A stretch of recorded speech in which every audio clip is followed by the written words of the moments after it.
Hey, I'm Pallavi Yaramseti, and I'm out here on Cary Academy campus asking local students and faculty about their opinions and thoughts on the freedom of speech.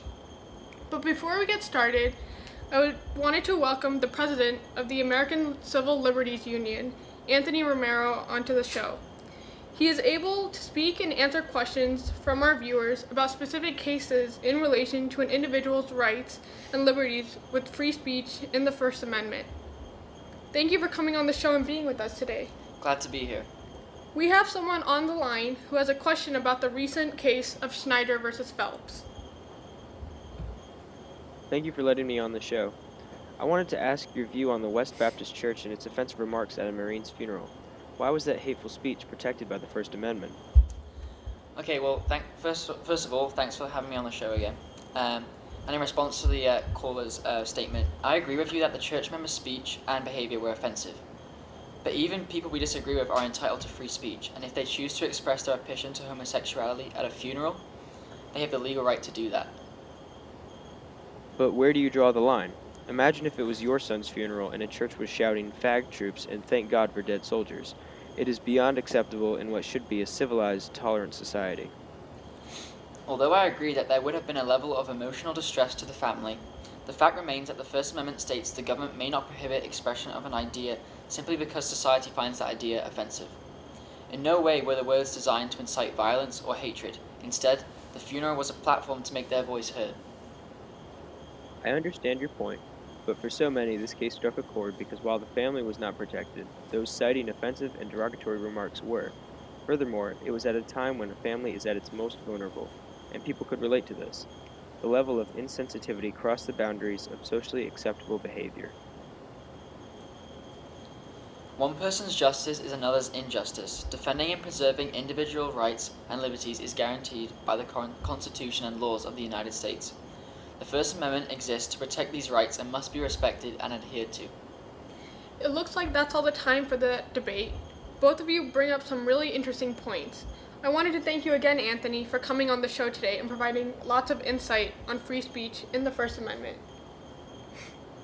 Now moving on, like I said earlier, I'm at Cary Academy, a local private school in Cary, North Carolina, asking students and faculty about their knowledge of the First Amendment and freedom of speech. Let's see what these folks think.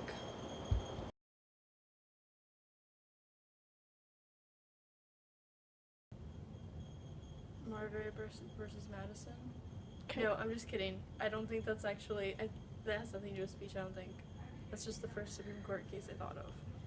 Okay, so you don't know Supreme Court case. Okay.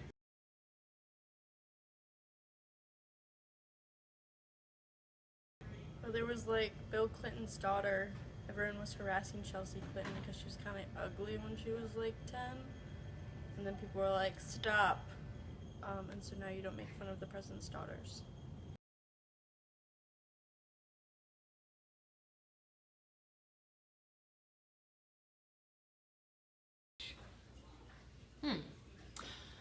Well, in a school situation, you know, those things are not acceptable.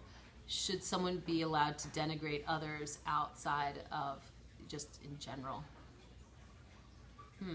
I would assume that is protected unless you're going to end up inciting a response. It's a safety issue.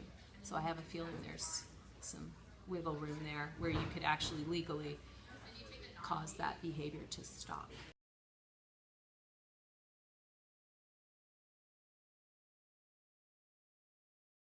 Defend to the death. The death part, no. I do value other people's opinions even when they counter my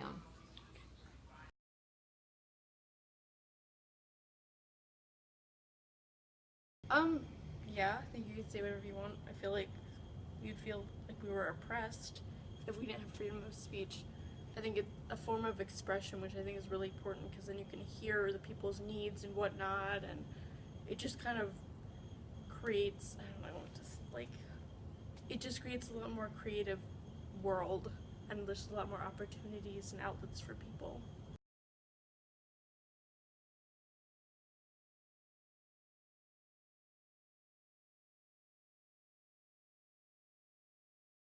mean, slander is bad. You don't want to ruin someone's reputation, especially if it's like over a lie or something.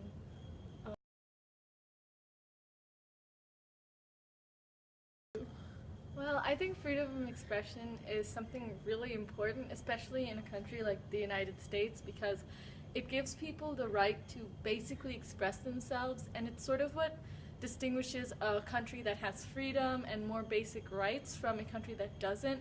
So the ability to critique the government and critique big business and critique people is what leads to improvement and betterment of society.